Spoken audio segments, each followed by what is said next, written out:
얘네들이 불안했던 거지. 그러면서 어떤 말을 하는 줄 알아? 드라슈스 캐디스가 자신의 딸 아이를 자신이 성추행하고, 그러니까 아빠가 자기 딸을 성추행해놓고 그것을 무마하려고 거짓 증언을 퍼뜨리고 다닌다면서 성범죄 용의자로 지목하고 고소합니다. 캐디스를 고소해요. 그 아빠가 그래놓고 나한테 덤탱이 씌우는 거라니까? 거짓말 하는 거야, 거짓말. 그 사람이 용의자입니다. 그러면서 아빠의 자작극이라는 주장을 하기 시작해. 그러니까 거기서 이 캐디스가 빡 돈 거지, 꼭지가. 아니, 안 그러겠어? 난 남의 얘기인데도, 태어나서 한 번 본 적도 없는 사람 이야기인데도 겁나 빡치는데. 그래서 어쨌든 이 판사는 죽었어. 총으로 맞아서 죽었어. 어쨌든 살인사건 용의자로 캐디스가 지목을 받고 있었어. 그때. 하지만 아빠 캐디스가 죽였다는 거는 사실 정황에 의한 심증일 뿐 물증은 딱히 있었던 건 아니었어요. 경찰은 판사 총격 사건 이후에 이제 언론에다 공표하죠. 캐디스를 본 사람은 즉시 연락 주십시오라면서 이제 언론에다가 공표를 해요. 하지만 딱히 물증이 있었던 게 아니었기 때문에 용의자로서가 아니라 이번 사건에 결정적인 단서를 쥔 그냥 중요한 사람으로서 연락을 해달라는 그런 언론 공표였던 거야. 죽였다! 얘가 죽였다! 이라고 할 수 없잖아. 증거가 없으니까.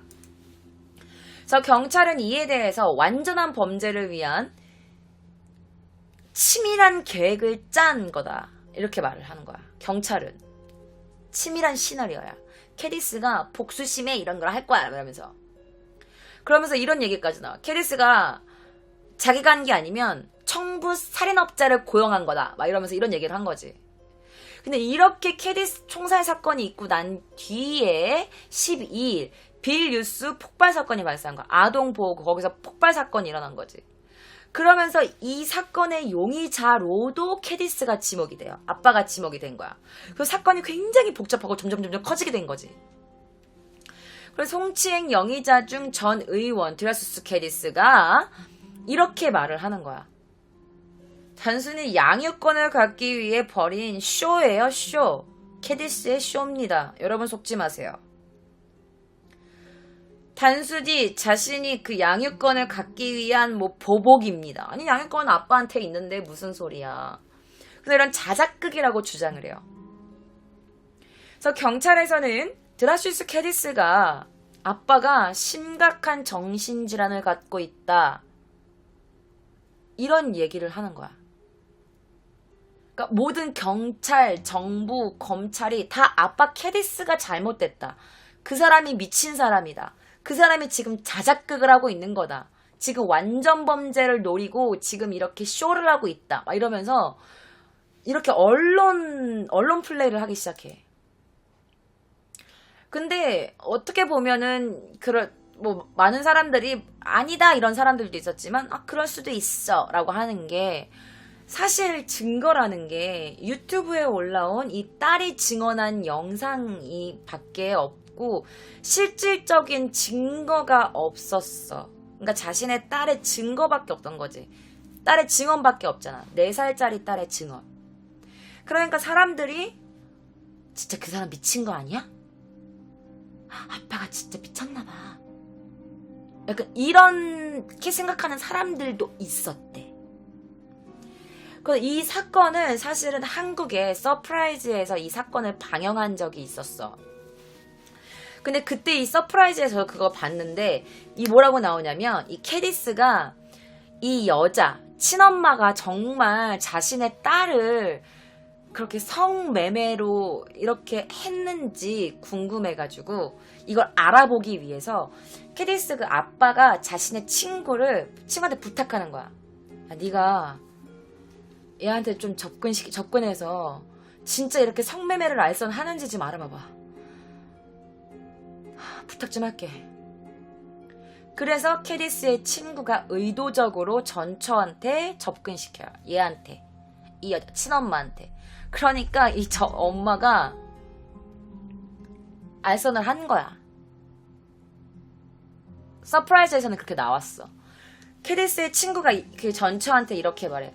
아 근데 이거 하기 전에 돈 내기 전에 애 사진 좀 한번 봅시다.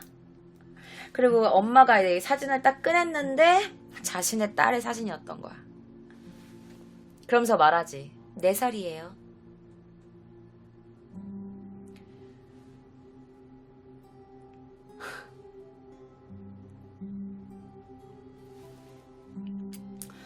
어쨌든 피살된 사람들을 말하자면 판사 1명, 그리고 그 당시에 이 캐디스가 자신의 와이프를 죽이러 갔는데 와이프가 없어서 그 집에 있던 자신의 딸을 함께 성매매를 도왔던 자신의 그 전 애인이었던 언니, 그러니까 그 여자 자신의 딸한테 딸의 이모를 죽여요. 그 집에 있던 딸의 이모를 죽여버려, 총으로. 그리고 판사를 죽인 이유를 이렇게 말을 하는 거야. 사람들이 말을 바꾸는 거야. 이게 이 판사가 성매매를 한 게 아니라 양육권 판결을 내릴 때 판사들한테 압박감을 주기 위해서 죽인 거예요. 이 판사는 성매매랑 관련이 없다니까? 이런 식으로 또 언론 플레이를 하죠. 자매가 다 쌓이고, 맞아. 그 죽은 이모라는 사람도 자신의 딸도 같이 성매매를 하게 했거든. 8살짜리 딸도. 다 미친년들이야. 그러니까 욕밖에 안 나와. 내가 지금 굉장히 예쁜 욕을 골라서 한 거예요. 여러분 이 정도 이해해 주세요. 그런데 사람들의 반응이 어땠을까? 이런 사람들이 있었지. 아무리 그래도 살인을 하는 거는 아니지. 사람을 어떻게 죽입니까? 그 누구도 사람을 죽일 권리는 없습니다. 라는 반응도 있었고, 하지만 난 이해해요. 나는 캐디스를 이해합니다. 나라도 그랬을 거예요. 라고 캐디스를 지지하는 사람들도 많았어요. 자, 그런데 또 반대로 어떤 사람들이 있었냐. 아니, 아무리 그래도 그렇지. 어떻게 자신의 딸한테 그런 인터뷰를 합니까? 그리고 그걸 찍어서 어떻게 인터넷에 올려? 자신의 딸은 생각도 안 하나? 자신 딸 입장은 어떡할 거야? 이런 사람들도 있었어. 너무 가혹한 짓이다. 그 4살짜리 딸한테 또다시 그 장소에까지 가가지고 무슨 일을 당했는지를 또 아이에게 그렇게 물어보고 또 영상까지 찍는 일은 너무 아이에게 가혹한 짓이다라는 사람들도 있었어요. 뿐만 아니라 정말 이상한 사람들은 진짜 그 여자애한테 그런 일이 있었어? 그 4살짜리가 거짓말 하는 거 아니야? 아니, 만들어낸 이야기일 수도 있잖아. 뭐 꿈에서 봤다든지 뭐 이런 사람들도 있었대요. 왜냐면 세상에는 너무 많은 사람들이 있으니까. 하지만 전 세계적으로 압도적으로 드라슈스 캐디스의 행동에 대해서 칭찬하는 사람들이 많았어요. 압도적으로. 그리고 이때 뭐가 있었냐면 여러분들, 그 한국에서 그 새 모자 사건이 있었잖아. 그 새 모자가 성폭행을 당했다 뭐 이러면서 그 조작했던 그 사건이 이렇게 있었어. 그래서 한국에서도 진짜 그 캐디스의 내용이 딸이 말한 게 진짜야? 뭐 거짓말일 수도 있잖아 막 이러면서 이런 의구심을 갖는 사람들도 있었대요. 뭐 세상에 어떻게 다 좋은 사람들만 있겠어. 뭐 다 생각하는 게 다르니까. 자, 어쨌든 그래서 이렇게 됐는데 어떻게 됐냐. 그 당시에 판사가 일하던 입구가 이게 아동 입구예요. 그 판사가 일했던 이 판사가 일했던 지방법원 입구 사진이에요. 이 지방법원 입구 사진에 이런 인형들이 있었어. 그 아이 그 캐디스를 추모하는 이런 게 있었어. 어쨌든 프로마나비추스 판사는 출근길에 집 근처에서 4발의 총상을 입고 즉사합니다. 그리고 자신의 딸을 성추행한 그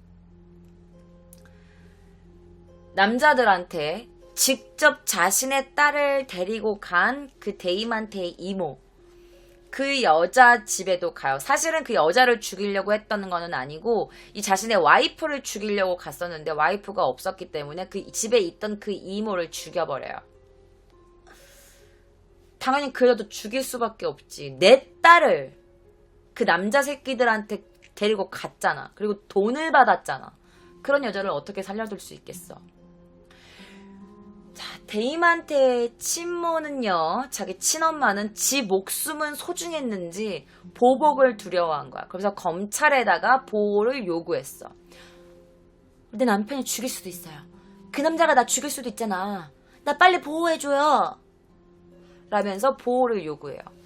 그리고 사설 경호원까지 사가지고 경호원을 항상 자기를 주변에 이렇게 놓고 데리고 다녔어. 그리고 리투아니아 정부에서도 이 사건에 대한 진상조사를 실시합니다. 왜냐면 너무 많은 언론들에서 왜 이 사건을 조사하지 않았냐. 리투아니아 정부 쓰레기다. 난리가 나니까 어쩔 수 없이 이 정부에서 이 사건에 대해서 조사를 하기 시작합니다. 그리고 그 5살 된 그 데이만테, 그 딸아이, 데이만테는 정신과 치료를 받을 수 있도록 조치가 되었대요. 그리고 그 데이만테는요, 고모 집에서 보호를 받고 있었대요. 하지만 재판 결과 친모인 라이마 스탄쿠나이테, 이 친엄마한테 양육권이 갑니다. 왜 갔는 줄 알아?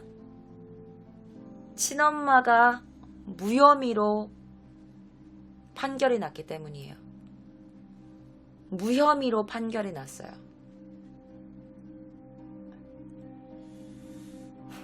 그래서 양육권은 엄마한테 갔어. 그런데 막상 이 소식이 언론에서 크게 다루지 않았어. 그래서 그 판사를 죽이고 그 데이만테 이모를 죽인 그 캐디스가 사라졌어. 잠적했어. 캐디스가 러시아로 통하는 복수 여권을 갖고 있었대. 여권을 2개를 갖고 있었던 거야. 그 사람이 여권 2개 갖고 있을 수 있어. 내 주변에도 영국 여권, 뭐 일본 여권 갖고 있는 사람이 있어. 왜 그 2개 갖고 있는 그 시민권이 2개 있는 사람이 있잖아. 그래서 복수 여권을 갖고 있어서 사람들이 아빠 캐디스는 러시아에 도망갔을 수도 있다라고 막 이렇게 소문이 막 파다했어. 그리고 그 당시에 용의자로 지목된 사람이 있었어. 우사스라는 사람이었는데 이 우사스라는 사람은 2010년 늪지에서 익사한 채로 발견됐습니다.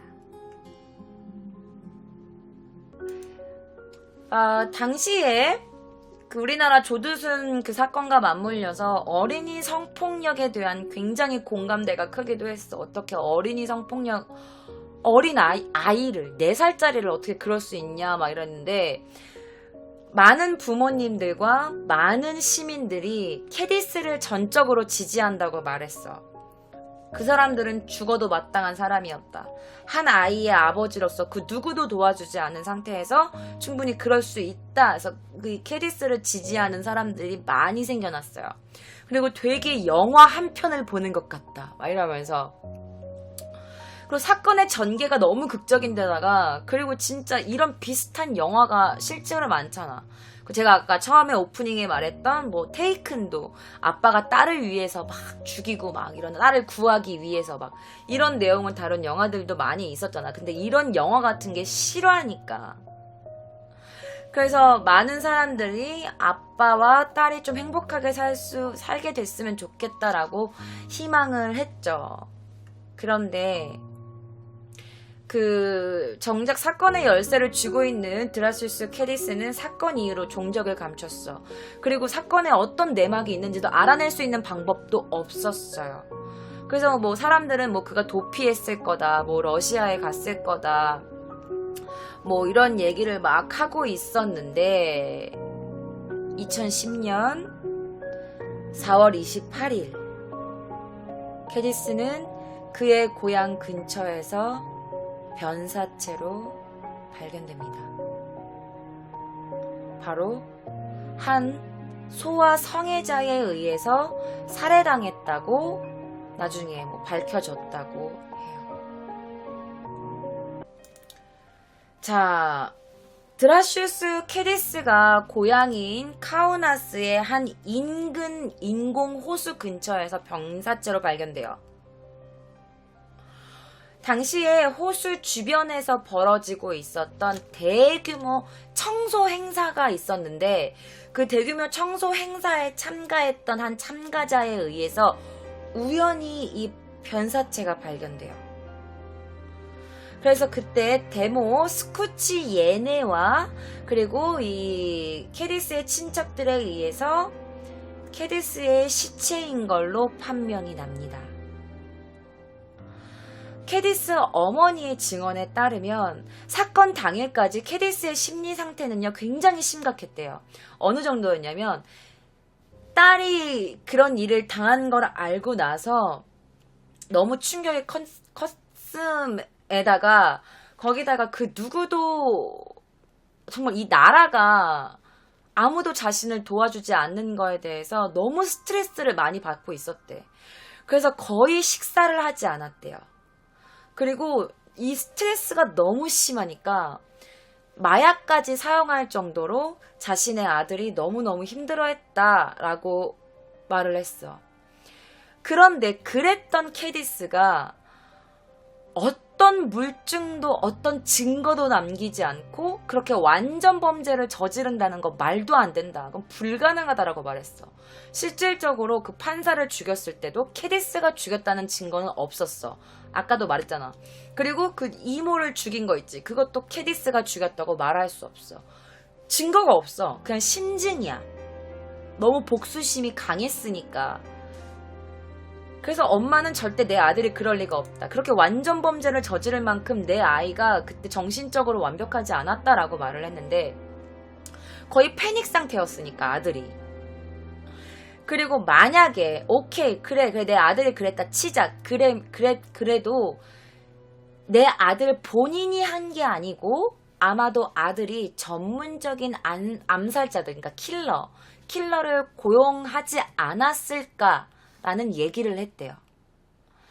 그런데 이 사건의 목격자에 따르면 판사를 쏴 죽인 차량이 있었대.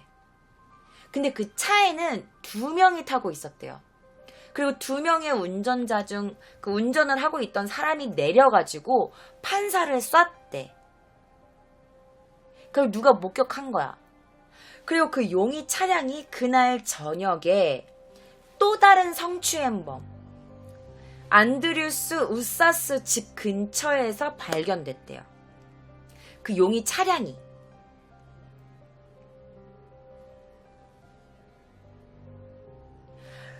근데 봐봐. 이 캐디스의 시신이 어떻게 돼 있었는 줄 알아요? 자살이었나 생각도 해봤어. 나도. 자살이 아닐까?